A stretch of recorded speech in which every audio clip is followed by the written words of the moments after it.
बिस्मिल्लाहिर्रहमानिर्रहीम। अस्सलाम वालेकुम नाजरीन, उम्मीद है कि आप सब लोग खैरियत से होंगे। तो सबसे पहले हम उन लोगों को वेलकम कहते हैं जो लोग हमारे चैनल पर पहली दफा आए हैं। तो हम आपसे गुजारिश करते हैं कि हमारे चैनल को जल्दी से जाकर सब्सक्राइब कर लें, क्योंकि यहाँ पर हमेशा सच और हक की बात की जाती है और आप सब लोगों को फेक न्यूज और गुमराही से बचाया जाता है।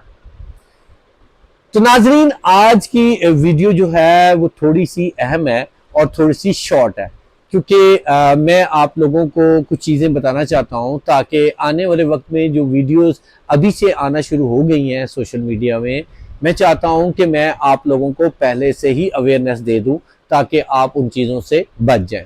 क्योंकि एक तो आप लोगों ने कुछ न्यूज़ सुनी होंगी कि अब रजब भट्ट के फादर साहब को अरेस्ट कर लिया जाएगा, अब ये कर लिया जाएगा, और इस किस्म की बहुत सारी बातें सोशल मीडिया पे चल रही हैं। तो मैं समझ रहा था कि मैं आप लोगों को ये तमाम अवेयरनेस दे दूं, इसलिए ये एक छोटी सी वीडियो आप लोगों के साथ शेयर कर रहा हूं। और कल कुछ चीज़ें रह गई थी रजब भट्ट को लेकर, तो वो भी आप लोगों के साथ जरूर शेयर करेंगे। वीडियो स्टार्ट करने से पहले मैं आप सब लोगों का बहुत शुक्रिया अदा करता हूं कि कल का जो व्लॉग था, जो मैंने कुरतलैन को रिप्लाई किया था, और उसके बाद आपने कोई भी ऐसा मैसेज नहीं किया बैड जिससे मुझे शर्मिंदगी हो, तो मैं आप सब लोगों का शुक्रिया अदा करता हूं। तो यकीन करें कि आपने इतना सारा प्यार भी दिया और इतनी सारी मोहब्बत भी दी। देखिए, याद रखें कि हम मोहब्बत से ही किसी को शिकस्त दे सकते हैं, नफरत से नहीं दे सकते।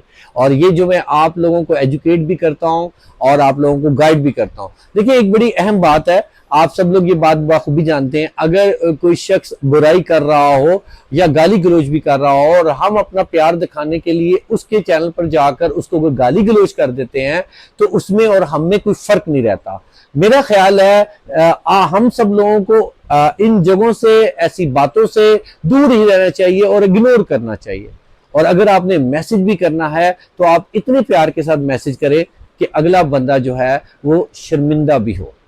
तो इसीलिए मैं आप सब लोगों को एजुकेट भी करता हूं। तो मुझे बड़ी खुशी हो रही है कि जो मेरी यहाँ पर फैमिली, जो मेरे चैनल देखते हैं, वो मुझसे कुछ सीख रहे हैं और मैं आप लोगों से भी बहुत कुछ सीखता हूँ। इंसान कभी भी मुकम्मल नहीं होता, याद रखे। इंसान सारी जिंदगी सीखता रहता है। और ये भी मेरी बात को हमेशा याद रखिएगा। ऐसा ना कभी जिंदगी में सोचिएगा कि मैं इससे बड़ा हूं और मेरे पास अक्ल इससे ज्यादा है। ऐसा बिल्कुल भी नहीं होता। कभी कभार ऐसा होता है कि छोटा कोई इतनी बड़ी बात कर जाता है जो आपको हैरान कुन कर देती है। इसलिए हम अगर छोटे से भी कोई बात सीखते हैं तो वो भी हमारे इल्म में इजाफा होता है।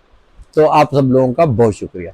तो नाज़रीन, सबसे पहले मैं आप लोगों को ये बताता चलूं कि जो इस वक्त सोशल मीडिया पे कुछ लोग खबरें दे रहे हैं कि रजब भट्ट के फादर को गिरफ्तार कर लिया जाएगा और इस तरह के मामलात होंगे। देखिए, सबसे पहली बात यह कि FIR रजब भट्ट के फादर के खिलाफ नहीं कटी, और ना ही कोई ऐसा कानून है कि अगर बेटा हाजिर ना हो तो बाप को जो है वो जेल में बंद कर दिया जाए, और इस किस्म का कोई भी कानून मौजूद ही नहीं है। तो इसलिए ऐसा कुछ नहीं होता कि आप किसी के फादर को टॉर्चर करें किसी को बुलाने के लिए।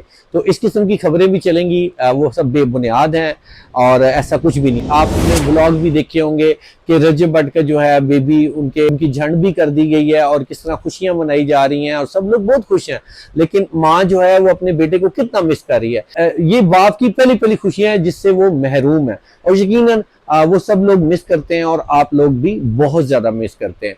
तो इंशाअल्लाह ताला अल्लाह खैर करेगा। मैं आप लोगों को ये एक चीज बड़ी क्लियर बताता चलूं। देखिए, FIR जो है वो अदारों ने काटी है, और इस वक्त इकरा कंवल जो है उसके खिलाफ भी FIR काटी है, लेकिन वो यहाँ पाकिस्तान में मौजूद है और वो अपनी बिल्कुल उसी तरह जिस अरूब जुतुई ने अपनी जमानत ली हुई है और उस केस को फॉलो कर रही है, इसी तरह इकरा कंवल भी जो है वो जमानत ले लेगी। कब्ज़ वक्त गिरफ्तारी वो भी अपनी जमानत लेकर इस केस को फॉलो करेगी।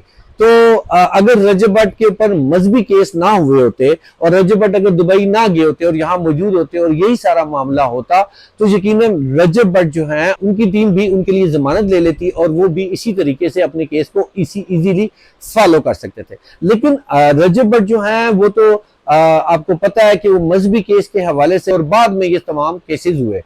अब FIR जो कर चुकी है, रजब भट्ट वहां पर UK में मौजूद है, लेकिन ये उम्मीद की जा रही है कि डक्की का जो केस है वो आज उसका फैसला आ जाएगा कि उनको अगली डेट पड़ती है या उनकी जमानत होती है या खारिज होती है। तो ये आज के दिन ही आपको ये न्यूज पता लग जाएगी, क्योंकि ये व्लॉग मैं रात को बना रहा हूँ, तो इसलिए मुझे उम्मीद है कि कल कोई ना कोई एक हमें अच्छी न्यूज मिल जाएगी। तो अगर वहां से उनकी जमानत खारिज होती है तो फिर हाई कोर्ट से यकीनन उनको जमानत मिल ही जाएगी, तो फिर वो ये केस लड़ेंगे। ये सारा जो केस है ये जाहिर है डक्की के साथ ही जुड़ा हुआ है। मैंने आप लोगों को ये सारी चीजें बताई हुई हैं, लेकिन रजब भट्ट जो है उनको हर सूरत पाकिस्तान आकर इन तमाम केस को फेस करना होगा, इसके अलावा कोई चारा नहीं है। जब तक वो वहां रहेंगे आपको इस किस्म के कंटेंट मिलेंगे। लोग बहुत सारे ऐसे कंटेंट बनाएंगे जो लोग उनके खिलाफ वीडियोस बनाते हैं और आप लोगों को तरह तरह की वीडियोस देखने को मिलेंगी। ठीक है, रजब भट्ट जो है वो बहुत ज्यादा बेताब है, बहुत ज्यादा बेचैन है कि वो जल्द से जल्द पाकिस्तान आए, लेकिन उनके वकला जो हैं उन्होंने अभी तक उनको गो हेड नहीं दिया और एनसीसीआई वाले जो हैं वो बहुत ज्यादा मुतहरक हुए हैं। जैसे कि आप लोग जानते हैं कि हमारी टिकटॉक पे कितनी बदमाशी, गाली गलोच, ये सब कुछ आजकल चल रहा है। जो रेहान मलिक और पतलू के हवाले से भी जो है कंट्रोवर्सी चल रही है, गाली गलोच, धमकियां, ये सिलसिला टिकटॉक पे काफी अरसे से चलता आ रहा है। लेकिन इस वक्त जो है एनसीसीआई वाले बहुत मुतहरक हुए हैं। आप आने वाले दिनों में देखिएगा बहुत ज्यादा टिकटॉक पे भी चेंज आएगा और जो एनसीसीआई वाले हैं वो उन लोगों के ऊपर भी एक्शन लेंगे जो ये फहाशी और ये इस किस्म का कल्चर जो हमारे सोशल मीडिया के बहुत ज्यादा है, जिससे हमारी जो नस्ल है वो बर्बाद हो रही है, तो इसके ऊपर भी एनसीसीआई वाले एक्शन लेंगे। तो मैंने सोचा कि मैं आप सब लोगों को ना ये अवेयरनेस दे दूं कि रजब भट्ट जो हैं वो पाकिस्तान जरूर आएंगे, लेकिन सिर्फ वो इंतजार कर रहे हैं कि मुझे मेरे वकला जब गो हेड देंगे वो यहाँ आकर जो है पेश होंगे। एफआईआर कट चुकी है, इश्तिहारी अगर हो जाते हैं फिर भी उनको आकर आना पड़ेगा।